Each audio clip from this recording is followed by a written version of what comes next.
In 2015, the 75th Ranger Regiment averaged more than one combat operation per day across multiple theaters, yet not one of those missions occurred outside a declared area of armed conflict. By the end of this, you will see how repetition of the myth depends on ignoring the machinery that makes war possible. There is another version of the story. It claims that Rangers are deployed to eliminate threats too dangerous to classify, enemies that defy normal categories of combatant. The language is deliberately vague. It borrows from horror, not doctrine. A lesser-known fact is that U.S. targeting processes require a defined legal basis, enemy combatant status, imminent threat, or hostile act, before lethal force is authorized. The belief persists because modern warfare feels abstract: drones in the sky, satellites overhead, classified briefings.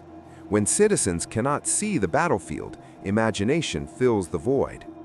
A lesser-known constraint is that satellite bandwidth is finite.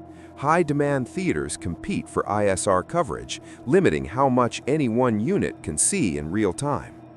Let's dismantle another claim. Some insist Rangers conduct missions that even Congress does not know about. It sounds plausible because intelligence committees operate behind closed doors.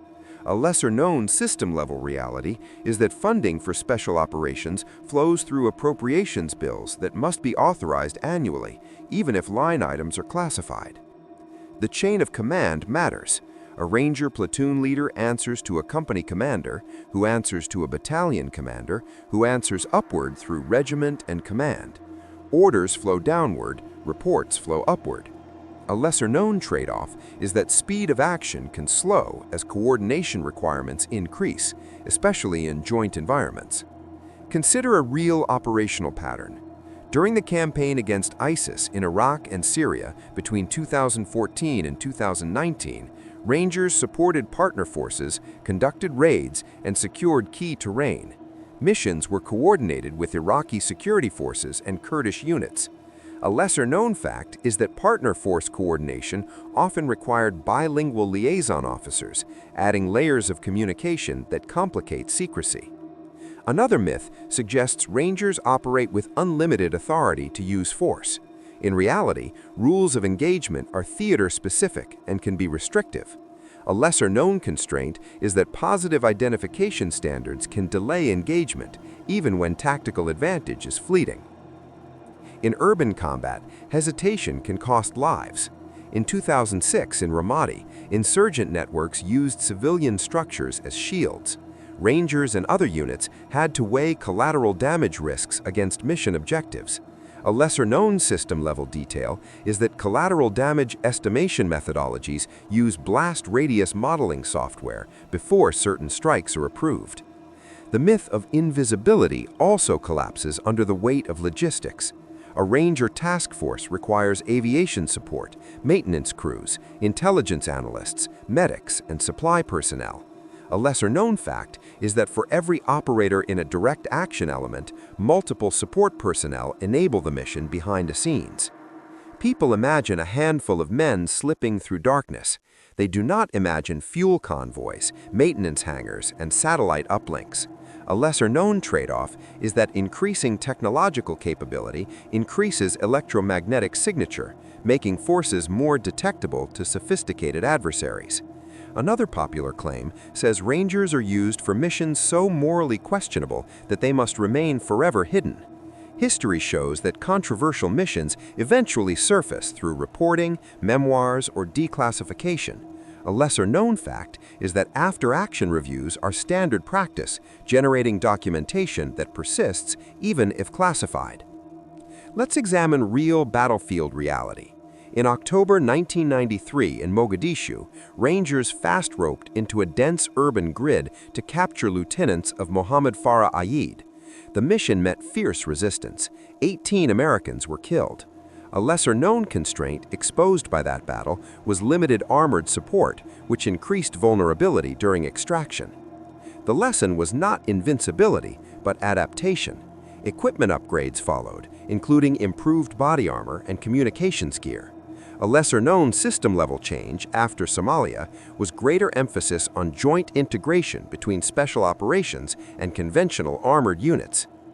Some argue that Rangers operate beyond international law. In fact, the law of armed conflict governs conduct. Training includes instruction on distinction and proportionality. A lesser-known fact is that violations can trigger investigations by the Army Criminal Investigation Division. War is chaotic and mistakes occur. Civilian casualty incidents have been documented in multiple theaters. Investigations sometimes confirm error, sometimes they refute allegations. A lesser-known trade-off is that transparency about incidents can undermine local support, but concealment erodes long-term legitimacy. Another myth says Rangers are selected from a pool of men conditioned to obey without question. The truth is more complex. Ranger culture emphasizes initiative within commander's intent. A lesser-known constraint is that decentralized decision-making increases risk of misinterpretation of higher guidance. Training cycles are relentless. Live fire exercises, airborne operations, close-quarters battle drills. A lesser-known fact is that ammunition expenditure during pre-deployment workups can reach hundreds of thousands of rounds per battalion, reflecting the scale of preparation. The cost of that training is physical wear. Orthopedic injuries are common. A lesser-known medical reality is elevated incidence of musculoskeletal strain among airborne qualified infantry due to repetitive impact of jumps. There is also the myth of technological omniscience. Night vision, thermal optics, drones, these tools are powerful, yet weather interferes. Dust storms degrade sensors. A lesser-known constraint is that infrared devices can be confused by heat signatures from livestock or machinery. In Afghanistan, mountainous terrain created dead zones for radio communication. Units relied on satellite communications to compensate. A lesser-known system-level fact is that satellite latency can introduce seconds of delay, complicating real-time coordination. Some say Rangers eliminate threats preemptively without evidence. In practice, intelligence preparation of the battlefield involves cross-referencing human sources, signals intercepts, and pattern-of-life analysis. A lesser-known trade-off is that over-reliance on technical intelligence can marginalize local cultural understanding. The deeper driver behind the myths is the mystique of special operations. Recruitment videos highlight precision and speed. They do not show administrative audits. A lesser-known fact is that units undergo regular readiness inspections, evaluating equipment accountability and compliance with regulation. Leadership incentives are aligned with mission accomplishment and preservation of force. Casualty rates matter. Public perception matters. A lesser-known system-level detail is that senior commanders brief civilian leadership regularly in classified settings on special operations activities. When people imagine a Ranger tasked to kill what is hidden from them, they project fear of unknown threats. The actual mission set is narrower. Capture or kill identified enemy combatants, seize key terrain, support broader campaign objectives. A lesser-known constraint is that strategic objectives are defined at national command authority level, not by individual units. Look at numbers. Since 2001, tens of thousands of U.S. service members have rotated through combat zones. Ranger regiment strength is roughly 3,500 personnel. A lesser-known fact is that such a small force cannot sustain large-scale covert domestic operations without visible strain. Operational tempo has consequences. Multiple deployments correlate with stress injuries and family strain. A lesser-known medical detail is that suicide prevention programs expanded significantly across the Army in the 2010s in response to rising rates. The myth simplifies cause and effect. It assumes a hidden enemy and a hidden warrior. Reality is bureaucratic, documented, constrained. A lesser-known system-level truth is that modern military operations are integrated with coalition partners, increasing transparency among allied governments. Final clarity requires stepping back. Rangers are a tool of policy. Policy emerges from political decision. Political decision responds to perceived threat. A lesser-known trade-off is that rapid response capability can tempt leaders to choose force over slower diplomatic avenues. War compresses time. Decisions that would take months in peacetime occur in hours. That compression magnifies error.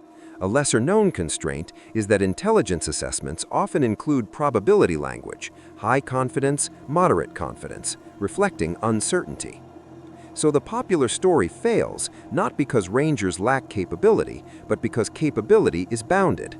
Law bounds it, logistics bounds it, human endurance bounds it.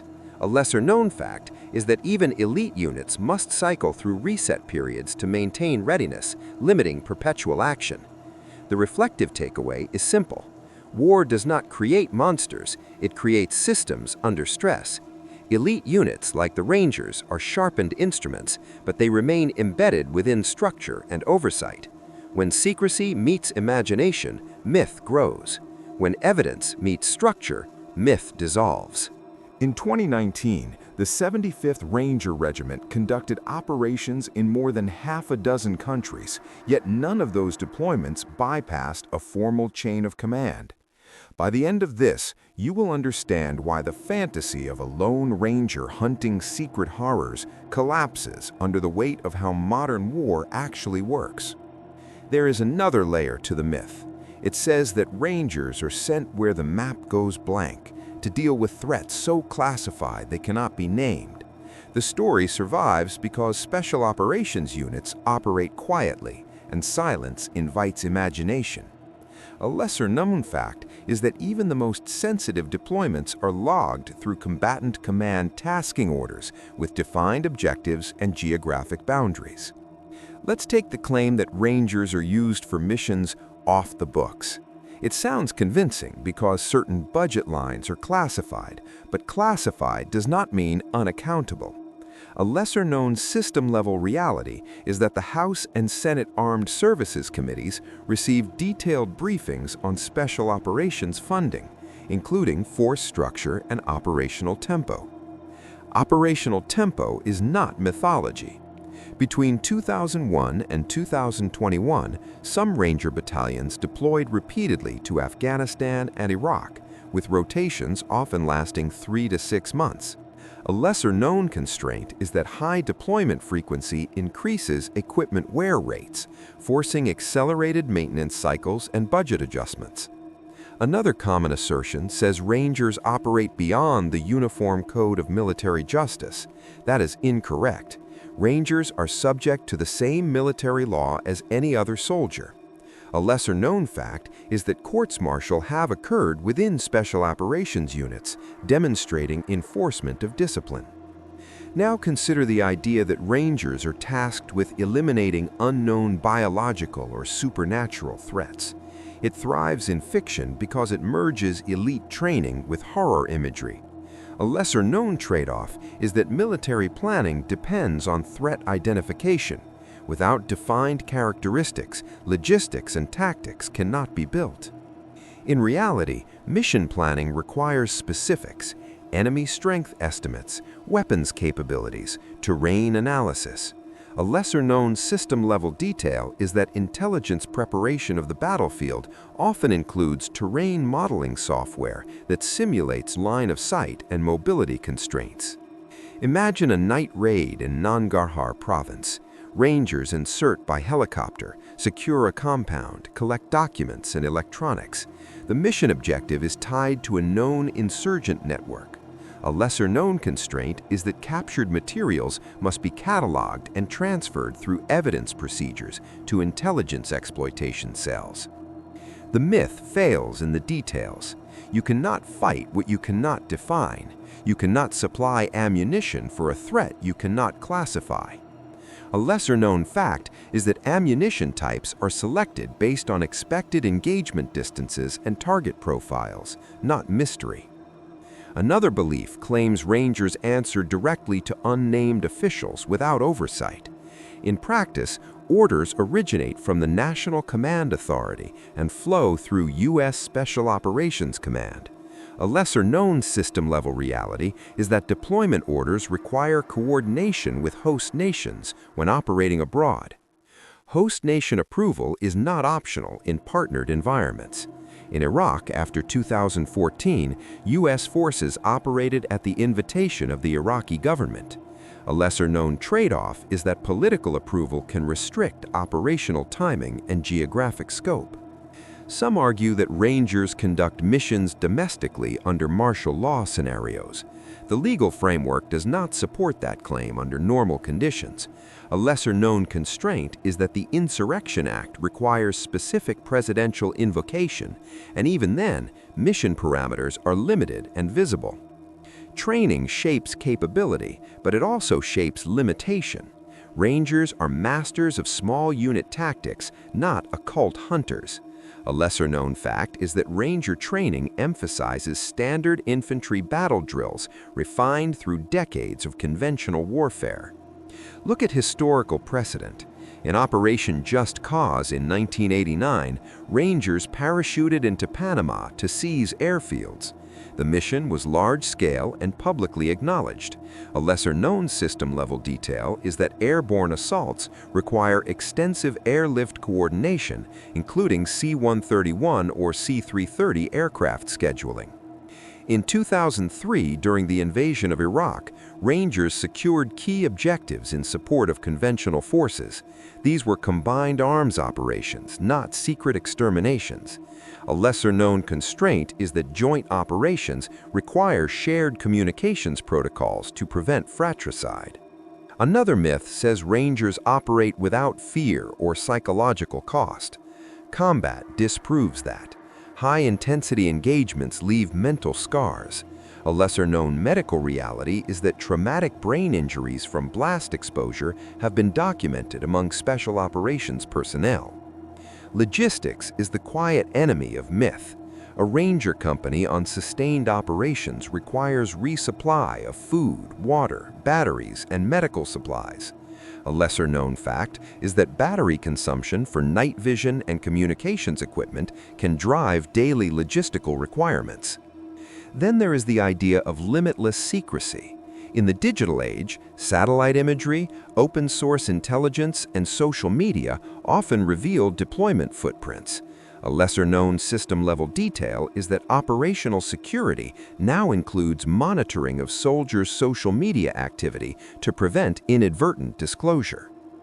Consider casualty evacuation. When a Ranger is wounded, a chain of response activates: medics, evacuation helicopters, field hospitals. A lesser-known trade-off is that rapid evacuation capability depends on air superiority and secure landing zones. The myth paints a picture of solitary action. The truth is interdependence. Rangers operate alongside intelligence analysts, drone pilots, logistics officers, and coalition partners. A lesser-known fact is that the ratio of support personnel to direct action operators can be several to one in sustained campaigns. Why does the myth endure? Because elite branding is powerful. The black and gold Ranger scroll symbolizes excellence. A lesser-known constraint is that maintaining that standard requires constant evaluation and removal of underperformers, reinforcing accountability. The hidden driver behind multiple myths is confusion between secrecy and lawlessness. Secrecy protects tactics and personnel. It does not erase regulation. A lesser-known system-level truth is that Inspector General offices can audit special operations activities even if reports remain classified. Now step back. Policy defines objectives, intelligence defines targets, command defines execution. Rangers execute within that framework. A lesser-known trade-off is that speed of action can pressure intelligence validation, creating tension between urgency and certainty. Final clarity comes from causation. Fear of unknown threats fuels dramatic narratives. Limited public visibility fuels suspicion. But structure, oversight, and logistics constrain reality. Rangers are not hunters of hidden monsters. They are professional soldiers assigned to defined missions under law. War simplifies nothing. It exposes complexity.